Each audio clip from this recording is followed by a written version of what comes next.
আমার husband salary পেয়েই তার মাকে 25,000 টাকা দেয় শুধুমাত্র মাসিক বাজার যেমন মাছ মাংস শাকসবজি কেনার জন্য, অন্যান্য খরচ বাদে। কিন্তু আমার শাশুড়ি কোনো বাজার করে না, সব টাকাই নিজের কাছে রেখে দেয়।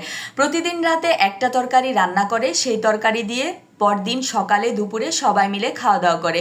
এদিকে অল্প তরকারি রান্না করে আর এক তরকারি দিয়ে বারবার খাওয়া হয় বলে ভাতের সাথে ঠিকভাবে তরকারি দেয় না আমাকে। কাল রাতেও সেম অবস্থা, অল্প তরকারি আর ভাত, এক্সট্রা কিছুই নেই। বিয়ের 8 মাসের মধ্যে আমি কখনো 3 বেলা পেট ভরে খেতে পারিনি। দিনের পর দিন না খেয়ে থাকার কারণে আমার ওজন কমে এখন আমি দুর্বল হয়ে গেছি। এইসব কিছু হাজব্যান্ড নিজের চোখে দেখেও তার মাকে কিছুই বলে না, আবার বলে তার মা তার জান্নাত, তাই তার মাকে সে কিছুই বলতে পারবে না। এই অবস্থায় আমার কি করণীয়? আমি এবার মাস্টার্স পরীক্ষা দিচ্ছি, কিন্তু আমাকে আমার হাজবেন্ড কোনো চাকরি করতে দিবে না। আবার তাদের সমর্থ থাকার পরেও আমাকে খাবারের কষ্ট দেয় প্রতিনিয়ত। বলে রাখা ভালো, আমার হাজবেন্ড একটা ভালো কোম্পানিতে অনেক ভালো বেতনে জব করে। এখন আমার করণীয় কি, পরামর্শ দিবেন প্লিজ। এই ঘটনাটা আমার না, নাম প্রকাশে অনিচ্ছুক একটা আপুর। আসলে আমাদের দেশে হাজারো মেয়ের জীবনে প্রতিদিন এরকম ঘটনা ঘটে যায়।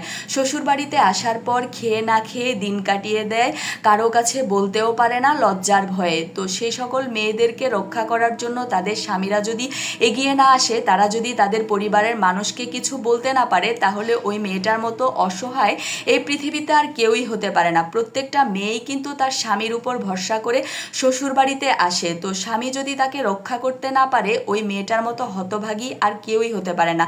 আসসালামু আলাইকুম বন্ধুরা, চলে আসলাম আবারও একটা লং ভিডিও নিয়ে।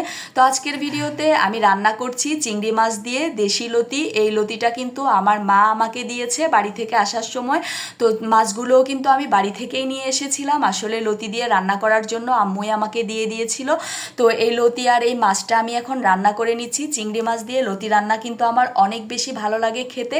কার কার পছন্দ, আপনারা কে কে চিংড়ি মাছ দিয়ে লতি খেতে পছন্দ করেন সেটা অবশ্যই জানাবেন। আসলে ঢাকায় যে লতিগুলো পাওয়া যায় সেগুলো কিন্তু রান্না করলে খুব একটা ভালো লাগে না খেতে। আর এটা কিন্তু রাস্তার সাইডে যে কচু গাছগুলো হয়ে থাকে সেগুলো থেকেই আম্মু উঠিয়ে এনেছিল আমার জন্য।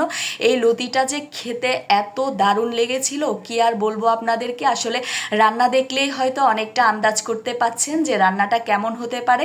তো আমি চিংড়ি মাছ মশলার সাথে ভালো করে কষিয়ে নিয়েছিলাম। তো এখন আমি লতি দিয়ে ভালো করে বেশ কিছুটা সময় কষিয়ে কষিয়ে রান্না করার পরে যখন লতিটা একটু হাফ সিদ্ধ মতো হয়ে এসেছে, তখন আমি হালকা পরিমাণে একটু ঝোলের পানি দিয়ে দিয়েছি। আসলে লতিটা কিন্তু বেশি রান্না করলে, খুব বেশি গলে গেলে লতির স্বাদটা ভালো আসে না। তো আমি অল্প একটু পানি দিয়েই সুন্দর করে আর কিছুটা সময় রান্না করে নিব, যেন লতিটা একেবারে গলে না যায়। তো এই যে আমার রান্নাটা হচ্ছে প্রায় শেষের দিকে। আমার রান্নাটা কেমন হচ্ছে অবশ্যই জানাবেন।